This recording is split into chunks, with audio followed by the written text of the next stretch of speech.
Now a tale from Poe's Corner. Hid it Edgar, once upon a midnight dreary, while I pondered, weak and weary, over many a quaint and curious volume of forgotten lore, while I nodded, nearly napping, suddenly there came a tapping, as of some one gently rapping at my chamber door.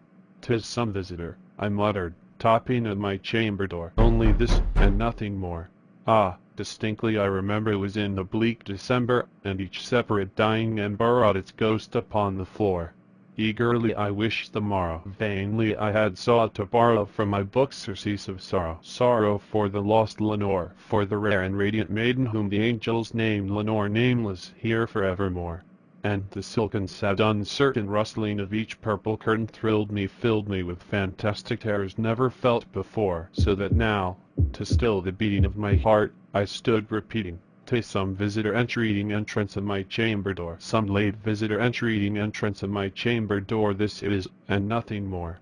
Presently my soul grew stronger, hesitating then no longer. "Sir," said I, "or madam, truly your forgiveness I implore, but the fact is I was napping, and so gently you came rapping, and so faintly you came tapping at my chamber door, that I scarce was sure I heard you." Here I opened wide the door, darkness there, and nothing more.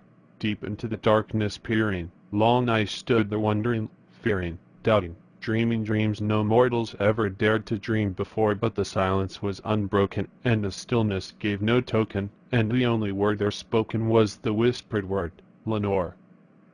This I whispered, and an echo murmured back the word, "Lenore." Merely this, and nothing more. Back into the chamber turning, all my soul within me burning. Soon again I heard a tapping somewhat louder than before. "Surely," said I, "surely that is something at my window lattice. Let me see, then, what there it is, and this mystery explore. Let my heart be still a moment, and this mystery explored as the wind and nothing more." Open here I flung the shutter, when, with many a flirt and flutter, in there stepped a stately raven of the saintly days of yore. Not the least obeisance made he, not a minute stopped or stayed he, but, with mien of lord or lady, perched above my chamber door, perched upon a bust of Pallas just above my chamber door, perched, and sat, and nothing more. Then this ebony bird beguiling my sad fancy into smiling, by the grave and stern decorum of the countenance it wore.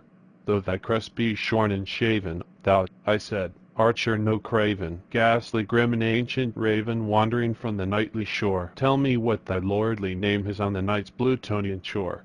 Quoth the raven, "Nevermore." Much I marvel of this ungainly fowl to hear discourse so plainly, though its answer little meaning, little relevancy bore. For we cannot help agreeing that no living human being ever yet was blessed with seeing bird above his chamber door, bird or beast upon the sculptured bust above his chamber door, with such name as Nevermore. But the raven, sitting lonely on the placid bust, spoke only that one word, as if his soul in that one word he did outpour.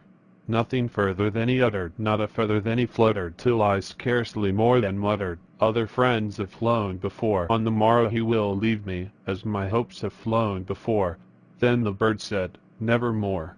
Startled at the stillness broken by reply so aptly spoken, "Doubtless," said I, "what it utters is its only stock and store, caught from some unhappy master whom unmerciful disaster followed fast and followed faster, till his songs one burden bore, till the dirges of his hope that melancholy burden bore of nevermore." But the raven still beguiling all my fancy into smiling, straight I wheeled the cushioned seat in front of bird and bust and door. Then upon the velvet sinking, I betook myself to linking fancy unto fancy, thinking what this ominous bird of yore, what this grim, ungainly, ghastly, gaunt and ominous bird of yore meant in croaking, "Nevermore." This I sat engaged in guessing, but no syllable expressing, to the fowl whose fiery eyes now burned into my bosom's core. This and more I sat divining, with my head at ease reclining on the cushion's velvet lining that the lamplight gloated o'er, but whose velvet violet lining with the lamplight gloating o'er, she shall press, nevermore. Then methought the air grew denser, perfumed from an unseen censer swung by seraphim whose footfalls tinkled on the tufted floor. "Wretch," I cried, "thy God hath lent thee, by these angels he hath sent thee, respite independent, from thy memories of Lenore. Quaff, oh quaff this kindly pen and forget this lost Lenore." Quoth the raven, "Nevermore." Prophet, said I, thing of evil. Prophet still, if bird or devil, whether tempter sent, or whether a tempest tossed thee here ashore, desolate yet all undaunted, on this desert land enchanted, on this home by horror haunted. Tell me truly, I implore, is there balm in Gilead? Tell me, I implore.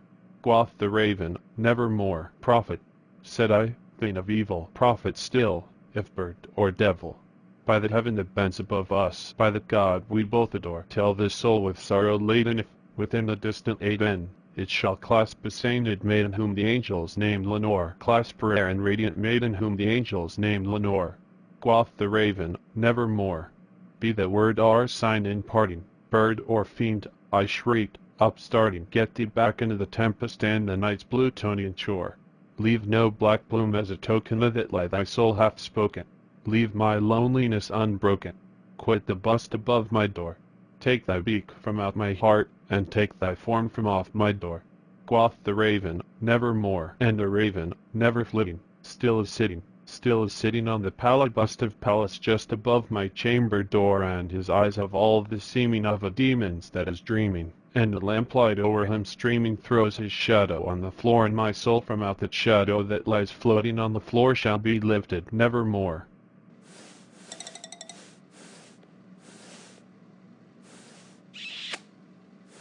Sorry. Great job, Edgar.